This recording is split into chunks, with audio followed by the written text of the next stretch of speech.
So good morning all of you. कैसे हैं मेरे देश के बच्चों? आज हम क्लास 11th इकोनॉमिक्स स्टार्ट करने वाले हैं। क्लास 11th का इकोनॉमिक्स का मतलब यहां से आपकी जर्नी स्टार्ट हो रही है। इकोनॉमिक्स 10th में इकोनॉमिक्स सीखे थे, that was very basic economics. उससे यहां का कोई कंपैरिजन नहीं हो सकता। ये आपको यहां से प्रोफेशनल स्टडीज की तरफ मूव करेगा। जो लोग कॉमर्स के स्टूडेंट्स हैं, जो लोग आर्ट्स के स्टूडेंट हैं, उन दोनों के लिए +2 का इकोनॉमिक्स सेम होता है। सो आपने अभी तक इकोनॉमिक्स की तैयारी स्टार्ट नहीं की है क्लास 11th में, तो आज फिर से स्टार्ट करते हैं हम लोग। यहां से एक एक लेक्चर आपके लिए बनेगा क्लास 11th का। आप सारे लेक्चर्स को कॉपी पेन लेके बैठो और नोट करते जाओ, आपको सारी बातें समझ में आ जाएगी, ये मेरी आपको गारंटी। चलो बच्चों आओ स्टार्ट करते हैं। सो क्लास 11th का जब हम इकोनॉमिक्स देखते हैं, क्लास 11th का जब हम इकोनॉमिक्स देखते हैं,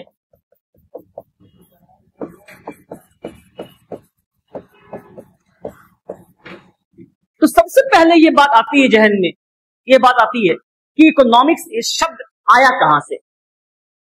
सो इकोनॉमिक्स जो शब्द है वो पहली दफा जो यूज हुआ था कहां से आया है? ओइकोनोमिया शब्द से आया है। इकोनॉमिक्स कहां से आया है? ओइकोनोमिया शब्द से आया है, जो क्या था? एक ग्रीक का शब्द था। एक ग्रीक शब्द, एक ग्रीक वर्ड था। उस ग्रीक वर्ड से ओइकोनोमिया से हमने ट्रांसलेट करके इंग्लिश में इकोनॉमिक्स बना दिया। हमने ओइकोनोमिया शब्द को इंग्लिश में कन्वर्ट करके इकोनॉमिक्स बना दिया। और आगे चलते हैं, क्या है इससे, क्या हुआ? पहले एक बात समझ लो, ये जो ओइकोनोमिया है इसका मतलब होता था house hold management. House hold management, हम अपने घर का मैनेजमेंट कैसे करें, हम अपने घर का मैनेजमेंट कैसे करें, this is known as household management. और ये जो है वहां पर ये शब्द प्रयोग होता था ग्रीस में इसको करने के लिए। नेक्स्ट आओ, तुम्हारे मन में एक बात आती होगी कि सर बचपन से ही पढ़ते आ रहे हैं कि this word has been derived from Greece, this word has been derived from Latin word. ऐसा क्यों होता है? ग्रीस से ही मैक्सिमम वर्ड क्यों आते हैं? Why Greece? ये आपको बताएंगे, ये जो ग्रीस है ये क्यों यहां से मैक्सिमम वर्ड्स डाइवर्ट हुए। देखो बच्चे क्या हुआ है, क्या हुआ है देखो। तुम अगर देखोगे इंडिया को, सपोज को ये मेरा प्यारा भारत है, अगर तुम इंडिया को देखते हो तो क्या पाते हो? इंडिया में मोर देन 100 रिवर्स है, 100 से ज्यादा रिवर्स है। जब 100 से ज्यादा रिवर्स है तुम्हारे इंडिया में, तो क्या होगा? फर्टाइल लैंड होगा। जब तुम्हारे इंडिया में हर जगह वाटर बॉडीज होंगी तो क्या होगा? सबसे पहला बात क्या होगा? फर्टाइल लैंड होगा। मैं इंडिया क्यों बता रहा हूं तुमको? क्योंकि इंडिया से ही मिलता जुलता ग्रीस है। तो बात समझना, जब फर्टाइल लैंड होगा तो क्या होगा? फर्टाइल लैंड होगा तो क्या होगा? प्रोडक्शन होगा, प्रोडक्शन होगा। और कैसा प्रोडक्शन होगा? सरप्लस प्रोडक्शन होगा। सरप्लस प्रोडक्शन होगा जहां पे लोग खाएंगे भी बेचेंगे भी, कमाई होगी अच्छी खासी। तो जब आपके देश में कमाई होगी अच्छी खासी, जब आपका देश सोने की चिड़िया है, तो क्या होगा? सोने की चिड़िया कैसे है? सब लोग समृद्ध हैं, इसीलिए सोने की चिड़िया है। तो अब सोचो, जो लोग अमीर है, जिसके पास पैसा है, वो क्या करेगा? सोचेगा। लर्नर्स, ठीक है, डीप थिंकर्स, तो क्या होगा? हमारे देश में पैदा होंगे, हमारे देश में नए नए राइटर्स, विचारक, जैसे फॉर एग्जाम्पल कालिदास, तुलसीदास, ये सब जो कि सरयू नदी के पास बैठ करके पूरा का पूरा रामचरितमानस लिख देते हैं। आज से 500 साल पहले तुलसीदास ने क्या किया? रामचरितमानस लिखा। राम जी थे नहीं, फिर भी लिखा ना। तो कैसे किया? सेल्फ इमेजिनेशन, रामायण को पढ़ करके। तो क्या हुआ? दिमाग कैसे थिंक करेगा, कैसे सोचेगा? जब तक आपका पेट भरा हुआ नहीं होगा, आपके तन पे कपड़ा नहीं होगा, सिर पे छत नहीं होगा, तो आप सोच ही नहीं सकते। यानी कि समृद्ध भारत अगर है तो तो वहां पे आइडियाज ही फ्लो होंगे, वहां पे आइडियाज ही फ्लो होंगे। तो क्या हुआ, यहां पे ऐसे लोग पैदा हुए। ठीक ऐसे ही क्या हुआ, यहां पे अगर इंडिया है और यहां पे अगर ईरान है, इंडिया जब मैं कह रहा हूं तो पहले वाला इंडिया, अफगानिस्तान भी है, तो अगर यहां पे ईरान है तो ईरान से आगे में क्या है, यहां पे ग्रीस पड़ता है जी।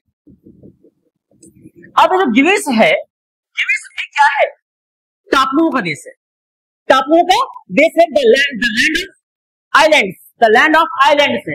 अब बात समझो, अगर तुम्हारा लैंड आइलैंड से है घिरा हुआ, अगर तुम्हारा जमीन आइलैंड से घिरा हुआ है तो क्या होगा, फर्टाइल लैंड होगी, हाँ फर्टाइल लैंड होंगी, और क्या होगा, वातावरण भी सुनहरा होगा।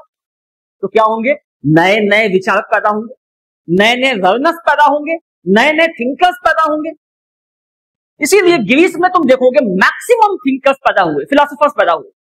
क्यों, क्योंकि वहां पे इसलिए पैदा हो पाए क्योंकि वहां की जलवायु ऐसी थी कि लोगों को पढ़ने पढ़ाने में, विचारक बनने में हेल्प करते थे, थिंकर्स बनने में हेल्प करते थे। सो क्या हुआ, देखो ग्रीस में कौन कौन पैदा हुए, ग्रीस में कौन कौन पैदा हुए, जैसे फॉर एग्जांपल हम कहते हैं, सो सोक्रेटिस का स्टूडेंट था प्लेटो, और प्लेटो का स्टूडेंट था कौन, सो प्लेटो का स्टूडेंट था कौन, एरिस्टोटल, और एरिस्टोटल का स्टूडेंट था कौन, अलेक्जेंडर, जिसे हम अलेक्जेंडर द ग्रेट भी कहते हैं। बात समझना, सुकरात का स्टूडेंट कौन, सुकरात का स्टूडेंट प्लेटो, प्लेटो का स्टूडेंट कौन, एरिस्टोटल, एरिस्टोटल का स्टूडेंट कौन, अलेक्जेंडर। तुम देखो यहां पे क्या हुआ, सोक्रेटिस जो सुकरात है वो दुनिया का फेमस थिंकर, फिलोसोफर हुआ, उसका स्टूडेंट कौन हुआ, प्लेटो। प्लेटो के बारे में कहा जाता है कि पूरी पश्चिमी देश प्लेटो से बड़ा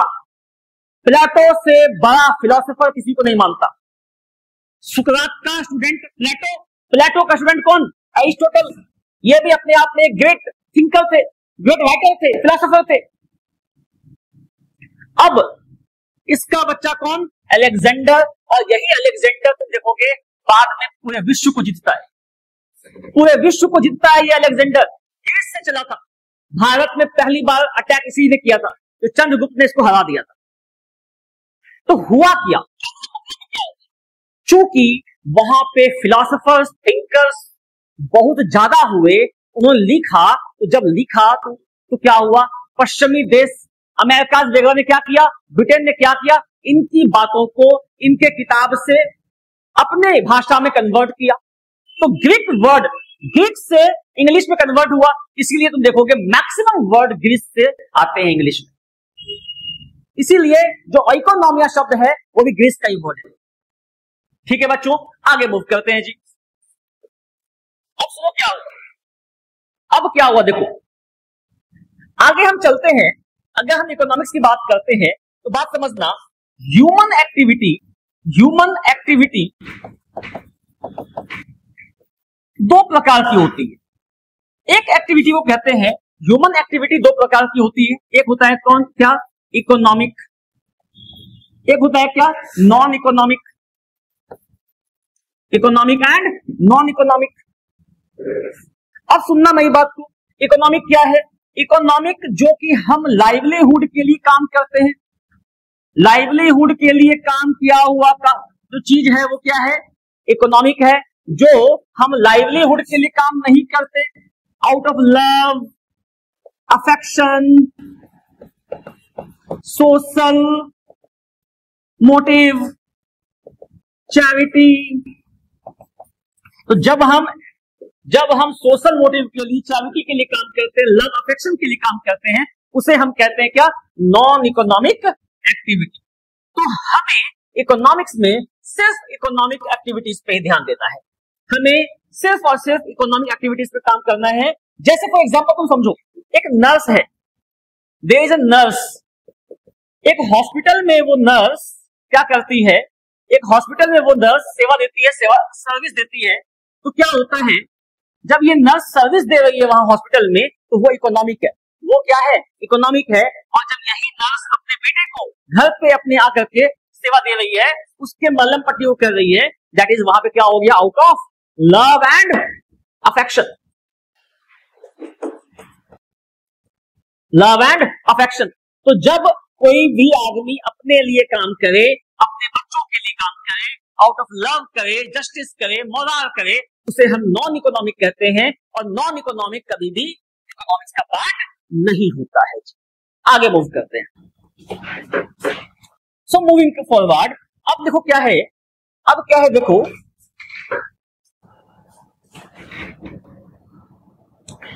अगर मैं बात करूं इकोनॉमिक एक्टिविटी की, इकोनॉमिक एक्टिविटी की मैं बात करूं अगर, तो क्या होगा, अगर मैं इकोनॉमिक एक्टिविटी की बात करूं तो क्या होगा, तो पहला क्या है, पहला पॉइंट क्या है, प्रोडक्शन, प्रोडक्शन और परचेज, मैं प्रोडक्शन करूं या परचेज करूं, ये पहला बात है। सेकंड इज योर सेल्स, मैं सेल्स करूं। Third is your investment, investment करना है जी। And fourth one is your service. तो क्या है, ये चार चीजें आपकी क्या हो जाएंगी, आपके इकोनॉमिक एक्टिविटीज में आ जाएगी। मतलब प्रोडक्शन करो, परचेज करो, सेल्स करो, इन्वेस्टमेंट करो और सर्विस करो, बच्चे कुछ भी करो, ये इकोनॉमिक एक्टिविटीज में आएगा, इसके अलावा आ ही नहीं सकता। यू कांट इमेजिन ऑल्सो, कोई भी इकोनॉमिक एक्टिविटी हो ही नहीं सकता इसके अलावा। इन्वेस्टमेंट करो, ग्रो ऐप पे जाओ, तुम इन्वेस्ट करो, सेल्स करो, परचेज करो, प्रोडक्शन करो, सर्विस दे दो, अब क्या करोगे। सो अब आगे चलो। सो एक बात मैंने सीख लिया कि सर इकोनॉमिक्स जब भी होगा इकोनॉमिक एक्टिविटीज पे ही होगा, तो होता क्या है इकोनॉमिक्स, ये समझो, पहले बात को समझो। उसके पहले एक बात और समझो, इकोनॉमिक्स का 2 ब्रांचेज हैं। इकोनॉमिक्स को हम 2 ब्रांचेज में तोड़ते हैं। एक को कहते हैं, one is micro economics, one is your micro economics and one is your macro economics. एक माइक्रो इकोनॉमिक्स है और एक है मैक्रो इकोनॉमिक्स। एक है माइक्रो इकोनॉमिक्स और एक है मैक्रो इकोनॉमिक्स। बात समझना क्या होता है, ये माइक्रो भी शब्द जो है वो माइक्रोस शब्द से आया है। माइक्रोस शब्द ग्रीक का एक शब्द है, माइक्रोस शब्द ग्रीक का ही शब्द है जहां से वो उठ के आया है। और इस माइक्रोस का मतलब होता है स्मॉल, टाइनी, स्मॉल या टाइनी। इसका मतलब क्या हुआ, जब भी मैं किसी इंडिविजुअल की बात करूंगा, जब भी मैं कभी इंडिविजुअल की बात करूंगा, क्या हो जाएगा, हो जाएगा माइक्रो इकोनॉमिक्स। जब भी मैं किसी इंडिविजुअल की बात क्या कहेंगे सर, जैसे फॉर एग्जांपल मैंने इसका डिमांड कहा, demand, supply, production, income,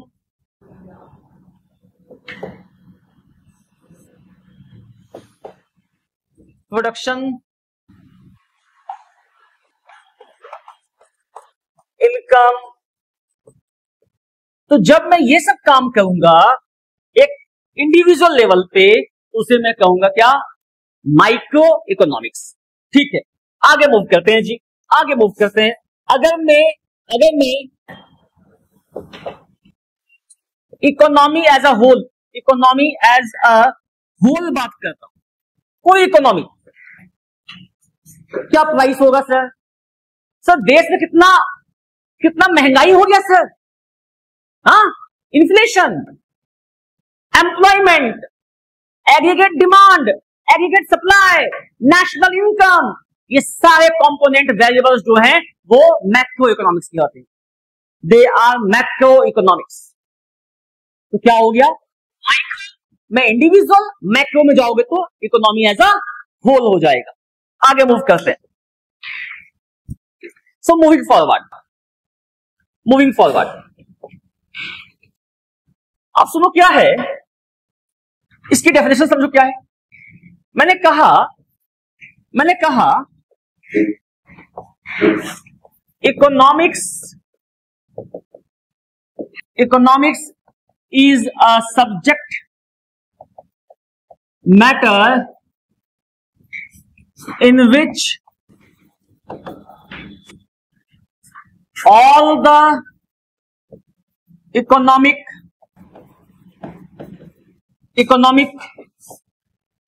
issues and problems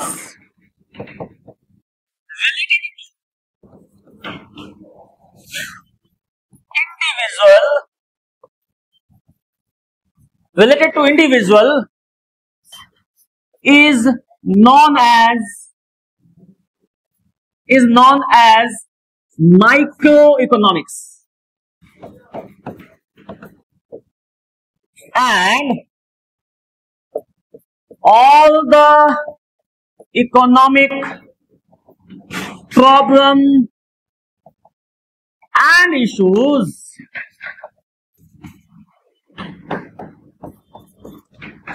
related to economy as a whole is known as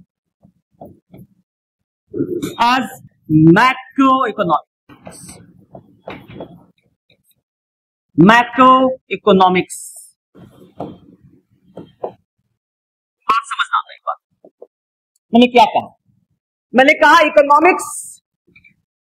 economics ये सब्जेक्ट मैटर, मतलब विषय वस्तु है क्या चीज का, इन विच all the economics issues and problem, जो कि सारे इकोनॉमी के इश्यूज या प्रॉब्लम किसके रिलेटेड टू इंडिविजुअल, तुम्हारे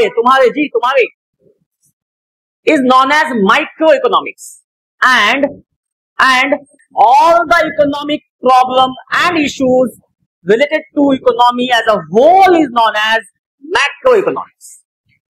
पूरे संपूर्ण कंट्री का कोई भी प्रॉब्लम होगा उसे हम मैक्रो इकोनॉमिक्स कहेंगे।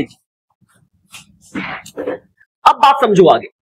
सो बच्चों यहां तक पढ़ के आना, यहां तक ये लेक्चर 1 है क्लास 11th का इकोनॉमिक्स का, ये पढ़ के आना। कोई दिक्कत हो तो मुझे आप कांटेक्ट करना इस नंबर पे। I am giving you the number 8789846465। कोई दिक्कत हो तो यहाँ कॉल करना, मैसेज करना, वी विल रिप्लाई यू। और हमारा ऐप भी लॉन्च होने वाला है, तो आप प्रॉपर स्टडीज कीजिए बैठ करके। In 15 days our app is launching, so thank you all of you, thank you.